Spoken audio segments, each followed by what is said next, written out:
Yianni Gresh, part of our New England Nation crew, host of WPRO, The Gresh Show, 6 to 9 in Providence. All right, Gresh, what do you make of Spygate 2.0? Man, look, this is one of those deals where here are the set of facts, right? And you can believe one way or the other. You can believe that Bill Belichick's full of crap and that he's the smartest guy on the planet and that he figured out some kind of way to work a loophole to be able to get intel that he wants. Or you can take the facts for what they are, that this was a mistake.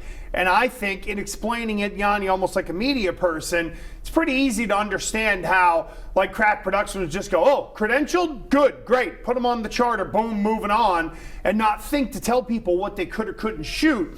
And deductive reasoning does tell you that if you're talking to an advanced scout, you're going to want to look at what he's looking at to describe. Yeah. So I think it was a massive misunderstanding, but the bottom line is, and we learned this through Spygate, ignorance is not an excuse in the NFL. Right. I think they're going to get fined, and then we'll all move on. Yeah, I don't think it reaches the level of the two previous. And in terms of the 8 minutes of video, as someone who shot a lot of B-roll over my life, a lot of times you're shooting 8 minutes of video for 30 seconds of what Correct. you use, or 15 seconds, so people shouldn't worry about that. Yeah, I think it's bad coincidence, but they don't get the benefit of the doubt. No, they don't, and that's the one thing they've earned, is to not get the benefit of the doubt, and most people are going to hoot on them.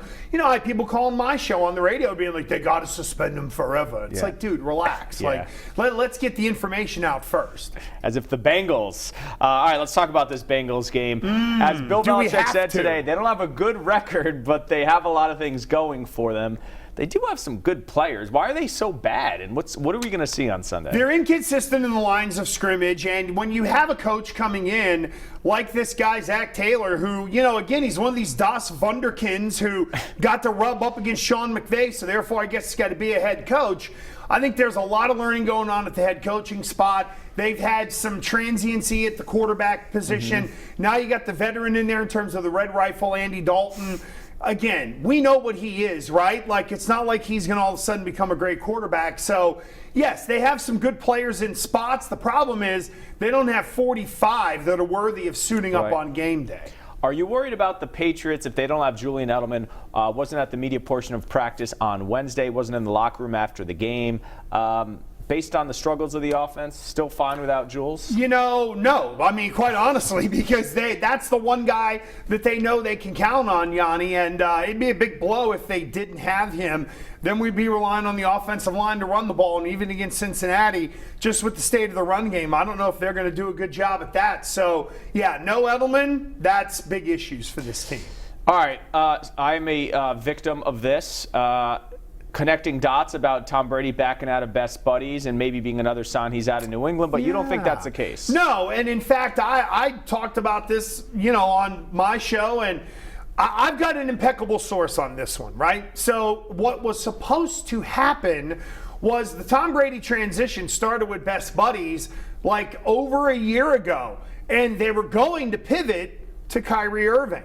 Kyrie skips town, then it's we need to retool this. So Brady kind of stayed aboard a little bit. Remember last year when they went to Qatar, whatever they call it? Yep. That was the beginning of him becoming the global brand ambassador. But the plans were in place to back off on the football game, and it's going to turn into, from what I've been told, more of it's going to be like a charity basketball game that ultimately it's going to segue to. So they'll move away from the football with Brady. They'll go to basketball. It was supposed to be another Boston athlete who bailed, but this is not a surprise to anyone within Best Buddies or the Brady camp.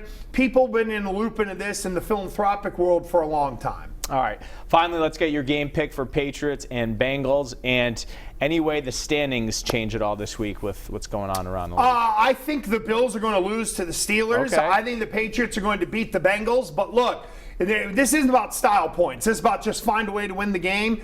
To me, this is 24-10, 27-10. New England gets a win. I think defensively, they sort of rise back up, shut a team down since he isn't very good. And offensively, they'll be able to do just enough. Throw in a turnover, help them out a little bit, some special teams. Just get in and get out of there with a win. All right, he's Yianni Gresh, part of our New England Nation crew. Thanks so much for coming in.